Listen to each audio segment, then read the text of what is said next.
So the other day I went home and my mom gave me this baseball. And for those who know me, it's kind of funny. One, because I'm horribly unathletic, and so I don't know what to do with it.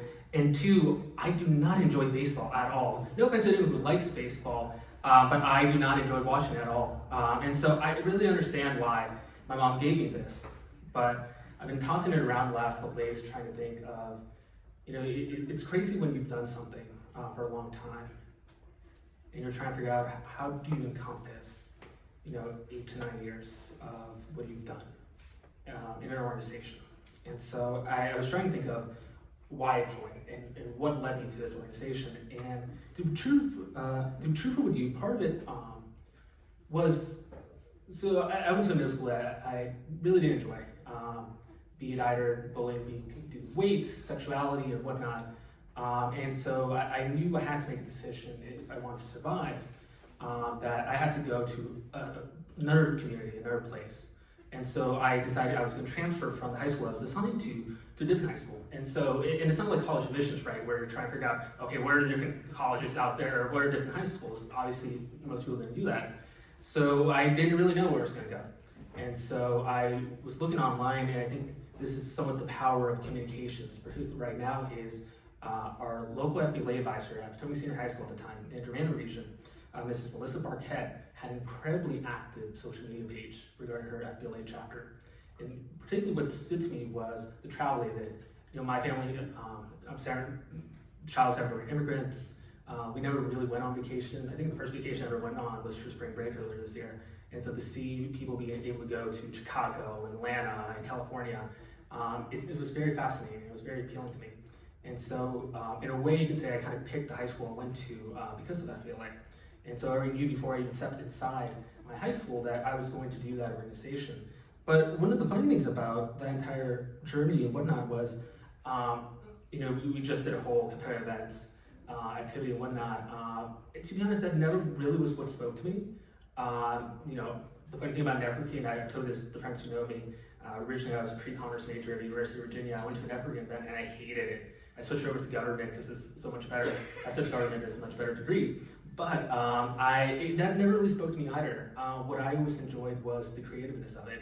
I immediately was an officer, the local reporter for my chapter. And so I was in charge of doing the state honor reports, which is mainly a couple of different activities that our chapters do. And so immediately from day one, my focus was always more on the behind the scenes. The following year, our advisor decided to take a higher role in our school. So we had a brand new advisor. The same year that I was the chapter president. And so he didn't know what was going on in FBLA. And so we had to tag team that chapter, and it really was him relying on me and at that point, focusing on my job as a reporter, and also me relying on him on his trust. And I think that speaks a lot to what this organization is. It's that trust that we give to you, the members, be it our advisors, be it our state officer teams and whatnot, the trust for you to succeed in this organization. And so from there, I was involved for a bit. I kind of took a little step back towards the end of high school. And we were going into now 2020, and I knew I wanted to get back involved because I always just enjoyed the creativeness of it. To me, my memories of SLC, I've won first place multiple times. It's a weird brag, but I've gone to multiple LCs, and that's not the part that I enjoy. The part I enjoy is seeing the bright lights. There's a reason why there's so many red lights here, because I just enjoy that. I enjoy the energy that comes from it. And I knew that was something I wanted to be involved in. And so coming into the fall of 2019, there was a conference that was going to take place. It was going to be Spark 2020, and it didn't happen. And I always wondered why. And I always wondered, what could I do to be a part of that? And so I went to Career Connections that year with Overton Ravlin, those who came to this workshop earlier today on Amtrak Ride Back. We were talking about how I just want to be involved. I just want to know, what is it like? And he goes, hey, we're looking for state officer candidates. You should consider applying in the spring. And so I did. And this is kind of where the story kind of gets all over the place, because that's when COVID hit. So you see, this conference taking place today was what was meant to happen back in April of 2020. But of course, because of the global pandemic, that couldn't. And so I applied, and I didn't hear back for a bit. And I thought, oh, I must have got rejected. Because at that point, I've never been a state officer before. I've only done local work. And so I was wondering, okay, this isn't going to happen. It wasn't meant to be. Okay, move on. And a bit of a funny story, so the National Leadership Conference takes place that fall, and I get an email that wasn't completely written, and I was so excited. I remember I texted one of my best friends at the time, and I was like, dude, like I don't know what to do. Should I email them right now and say I'll meet with them right now? And I was ecstatic. But I was ecstatic because of the ability to create. I think this organization, for as much as it teaches you about, it prides itself in teaching you about business, it also prides with you about giving you the opportunity to take chances. And part of the chances is being able to create something. At the time, our state chapter had been incredibly hit, considering what happened with the global pandemic. I mean, we see it here today. It's not the same at the collegiate level, it's not the same organization that it was 3 years ago. But what that meant was it created an opportunity. And to me, what was particularly special about that opportunity was the state officer team that year that you just saw. That team, with the exception of one officer, no one had previously served as a state officer before. So you're taking a team, some of them, they hadn't done FBLA before, mind you. And so for that team, and Sierra, who was here earlier as well, she was part of that team at the beginning. And thank you so much for being a team of support for the past 2 years as well. Seeing what that team was able to do with no prior knowledge, but given an opportunity, and I will always recall what Nick and Ms. Wood told me at our very first meeting right after the 4th of July was, what do you want your legacy to be? What do you want to be remembered? And that's a question I posed to the team, and I also posed to them the question of why. Why do you do this, and what excites you? And so for us, it was taking the opportunity to rebuild something that we thought needed rebuilding. And it started with the 75th anniversary that November. For us, that conference was our first real attempt, a real try to make something different. Any organization that has been around for a long time needs change, needs evolution. And particularly during the worst global catastrophe in society, that's the time when you try new things. We did a virtual conference 3 days, and it was a success, but it was a success because of those officers, and I'm forever indebted to them, so thank you guys.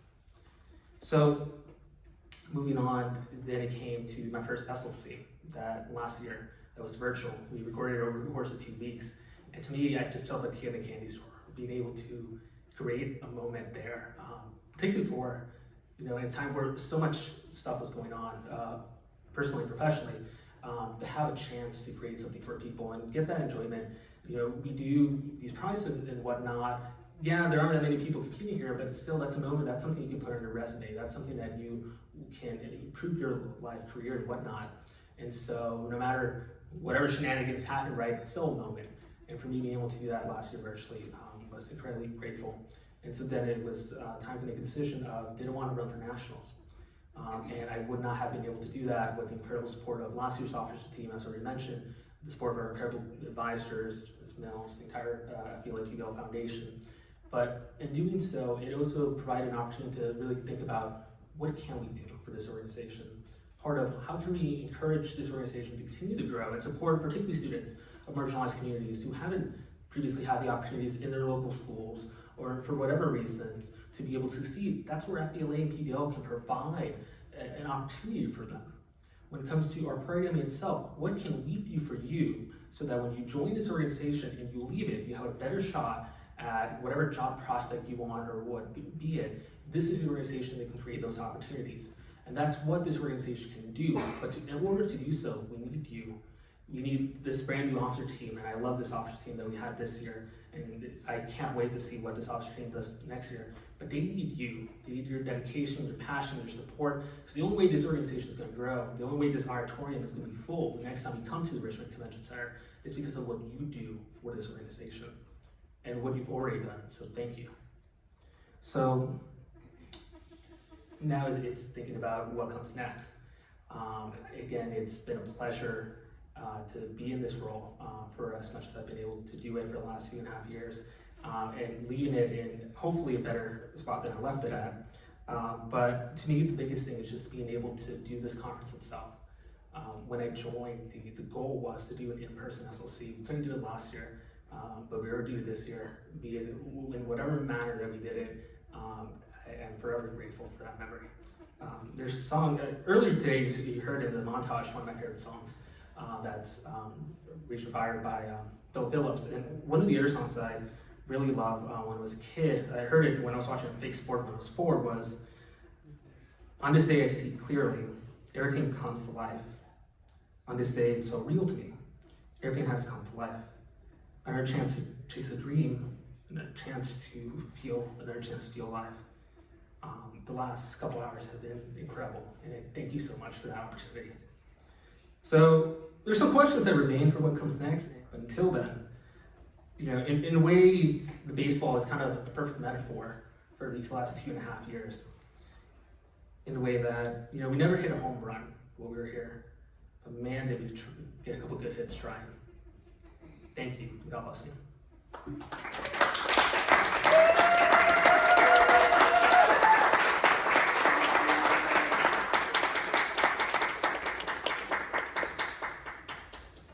Magin, to commemorate your service as state president, I have a gift for you in this box.